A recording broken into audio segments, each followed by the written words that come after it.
2023년 1월 12일 오늘의 말씀 시작하겠습니다. 오늘 나눌 말씀은 요엘서 2장 18절에서 27절 말씀입니다. 그때 여호와께서 자기의 땅을 극진히 사랑하시어 그의 백성을 불쌍히 여기실 것이라. 여호와께서 그들에게 응답하여 이르시기를 내가 너희에게 곡식과 새 포도주와 기름을 주리니 너희가 이로 말미암아 흡족하리라. 내가 다시는 너희가 나라들 가운데에서 욕을 당하지 않게 할 것이며 내가 북쪽 군대를 너희에게서 멀리 떠나게 하여 메마르고 적막한 땅으로 쫓아내리니 그 앞에 부대는 동해로 그 뒤에 부대는 서해로 들어갈 것이라. 상한 냄새가 일어나고 악취가 오르리니 이는 큰 일을 행하였음이니라 하시니라. 땅이여 두려워하지 말고 기뻐하며 즐거워할지어다. 여호와께서 큰 일을 행하셨음이로다. 들짐승들아 두려워하지 말지어다. 들의 풀이 싹이 나며 나무가 열매를 맺으며 무화과 나무와 포도나무가 다 힘을 내는도다. 시온의 자녀들아 너희는 너희 하나님 여호와로 말미암아 기뻐하며 즐거워할지어다. 그가 너희를 위하여 비를 내리시되 이른 비를 너희에게 적당하게 주시리니 이른 비와 늦은 비가 예전과 같을 것이라. 마당에는 밀이 가득하고 독에는 새 포도주와 기름이 넘치리로다. 내가 전에 너희에게 보낸 큰 군대 곧 메뚜기와 느치와 황충과 팥죽이가 먹은 횟수대로 너희에게 갚아주리니 너희는 먹되 풍족히 먹고 너희에게 놀라운 일을 행하신 너희 하나님 여호와의 이름을 찬송할 것이라. 내 백성이 영원히 수치를 당하지 아니하리로다. 그런즉 내가 이스라엘 가운데에 있어 너희 하나님 여호와가 되고 다른 이가 없는 줄을 너희가 알 것이라. 내 백성이 영원히 수치를 당하지 아니하리로다. 아멘. 하나님은 임박한 여호와의 날의 심판을 만나거든 하나님께로 돌아와 예배를 회복하고 하나님의 긍휼을 구하라고 말씀하십니다. 이것은 여호와의 날이 심판을 위한 날이 아니라 고치고 회복하시기 위한 날임을 보여주고 있죠. 그래서 오늘 본문 말씀에 회복에 대한 말씀이 이어지는 것입니다. 여호와의 날이 임하고 하나님께서 하나님의 백성들의 마음에 상한 심령을 주사 하나님의 은혜와 긍휼을 구하게 될 때에 하나님은 그들의 요청대로 그들을 불쌍히 여기실 것입니다. 요엘서 2장 18절입니다.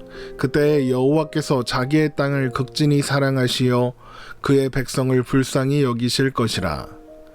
그런데 하나님께서 하나님의 백성들을 불쌍히 여기시는 이유가 자기의 땅을 극진히 사랑하시기 때문이랍니다. 여기에서 하나님께서 자기의 땅을 사랑하신다. 이것은 가나안 땅을 가리키는 것이 아닙니다. 물론 가나안은 하나님의 땅이죠. 그러나 가나안이 하나님의 땅인 것은 하나님께서 가나안을 그렇게 구별하셔서 하나님께서 택하신 이스라엘 백성들에게 주셨기 때문입니다. 그런데 또한 이것은 상징입니다. 어떤 상징입니까? 히브리서 11장 8절에서 16절 말씀을 보겠습니다. 믿음으로 아브라함은 부르심을 받았을 때에 순종하여 장래의 유업으로 받을 땅에 나아갈새 갈 바를 알지 못하고 나아갔으며 믿음으로 그가 이방의 땅에 있는 것 같이 약속의 땅에 거류하여 동일한 약속을 유업으로 함께 받은 이삭 및 야곱과 더불어 장막에 거하였으니 이는 그가 하나님이 계획하시고 지으실 터가 있는 성을 바랐음이라. 믿음으로 사라 자신도 나이가 많아 단산하였으나 잉태할 수 있는 힘을 얻었으니 이는 약속하신 이를 미쁘신 줄 알았음이라. 이러므로 죽은 자와 같은 한 사람으로 말미암아 하늘의 허다한 별과 또 해변의 무수한 모래와 같이 많은 후손이 생육하였느니라. 이 사람들은 다 믿음을 따라 죽었으며 약속을 받지 못하였으되 그것들을 멀리서 보고 환영하며 또 땅에서는 외국인과 나그네임을 증언하였으니 그들이 이같이 말하는 것은 자기들이 본향 찾는 자임을 나타냄이라.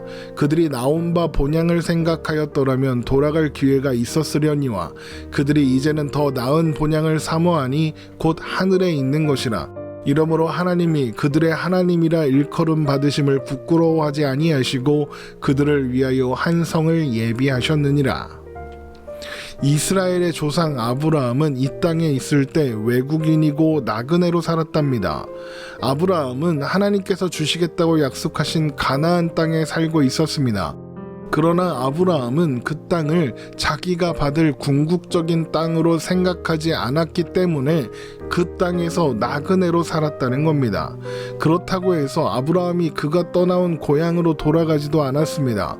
아브라함이 기대하는 본향은 하나님께서 하늘에 예비하신 것이었기 때문입니다.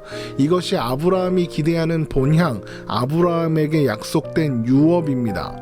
가나안이라는 이 세상에 있는 그 땅은 바로 이 하늘에 있는 본향, 곧 하나님의 백성들이 하나님 안에서 영원한 안식과 평안을 누리는 곳을 상징하고 있는 겁니다. 그래서 하나님께서 자기 땅을 사랑하신다는 것은 하나님 나라를 사랑하신다는 것이고, 하나님께서 하나님 나라를 사랑하시는 것은 그 나라를 자기 백성들에게 유업으로 주실 것이기 때문입니다. 그래서 하나님은 그 나라를 유업으로 주실 자기 백성들을 긍휼히 여기실 수밖에 없는 것이죠. 또한 이것은 하나님께서 자기 백성들을 구하시는 동기, 이유가 그들이 회복한 예배거나 그들이 불쌍히 여기소서라고 한 기도가 아니라는 것을 의미합니다. 하나님께서 백성들을 구원하시는 것은 하나님의 사랑과 은혜가 이유입니다. 물론 그렇다고 기도와 예배가 의미 없다 이런 이야기를 하는 것이 아닙니다. 당연히 기도와 예배는 의미가 있습니다. 하나님은 우리의 기도와 예배에 응답하시는 모양으로 이 일을 이루십니다.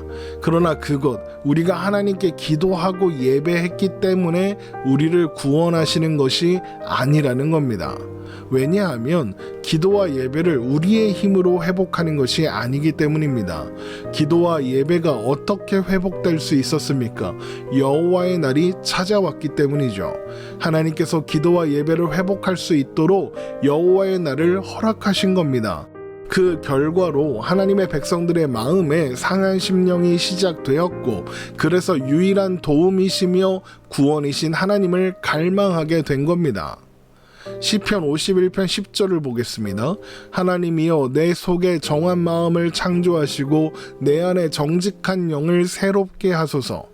그러니까 그 마음, 예배와 기도를 회복하여 얻게 된 상한 심령, 새롭게 된 그 상한 심령을 창조하신 것 또한 하나님이라는 겁니다.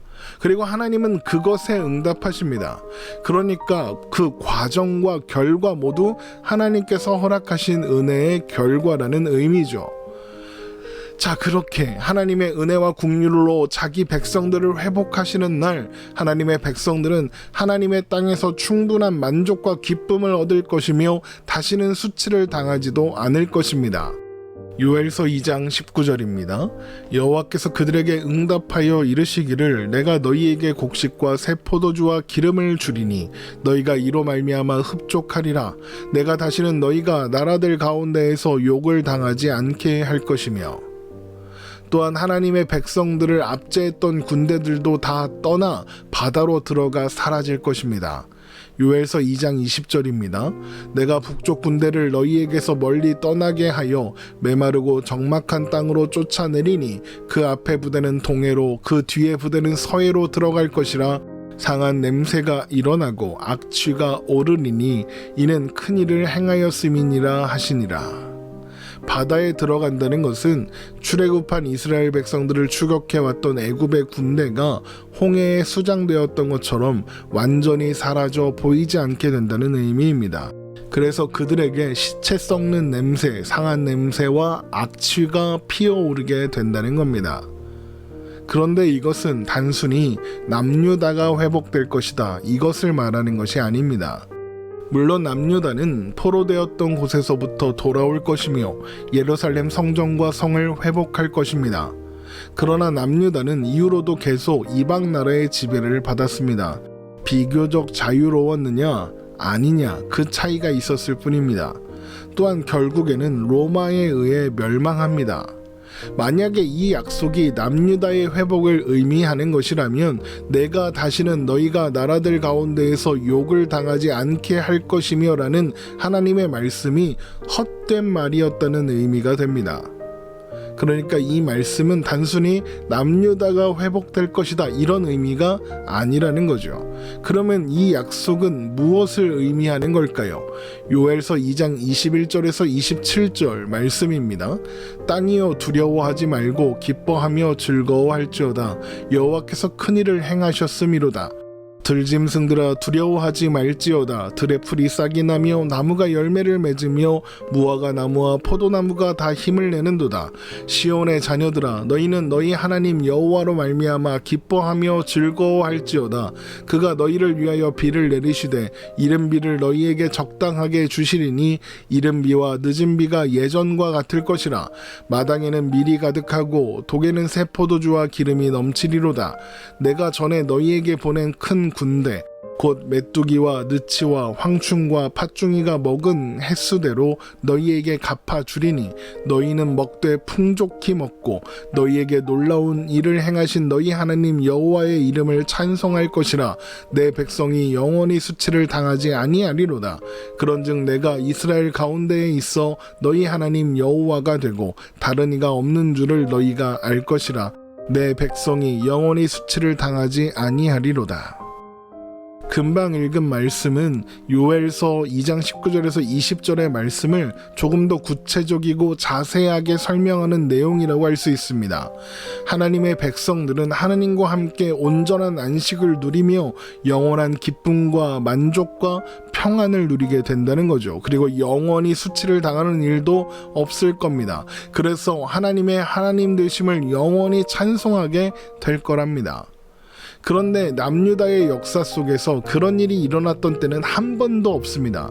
그러면 이 말씀이 말하고 있는 온전하고 완전한 회복의 날, 그래서 하나님의 백성들이 하나님 안에서 온전한 안식과 기쁨을 누리며 다시는 수치를 당하지 않게 되는 날은 언제일까요?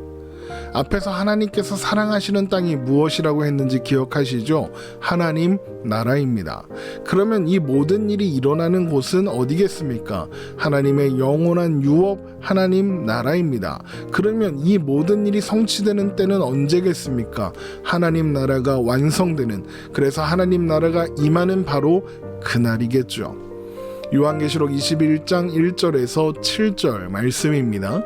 또 내가 새 하늘과 새 땅을 보니 처음 하늘과 처음 땅이 없어졌고 바다도 다시 있지 않더라.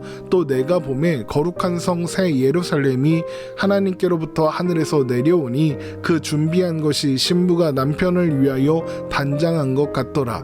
내가 들으니 보좌에서 큰 음성이 나서 이르되 보라 하나님의 장막이 사람들과 함께 있음에 하나님이 그들과 함께 계시리니 그들은 하나님의 백성이 되고 하나님은 친히 그들과 함께 계셔서 모든 눈물을 그 눈에서 닦아주시니 다시는 사망이 없고 애통하는 것이나 곡하는 것이나 아픈 것이 다시 있지 아니하리니 처음 것들이 다 지나갔음이로라.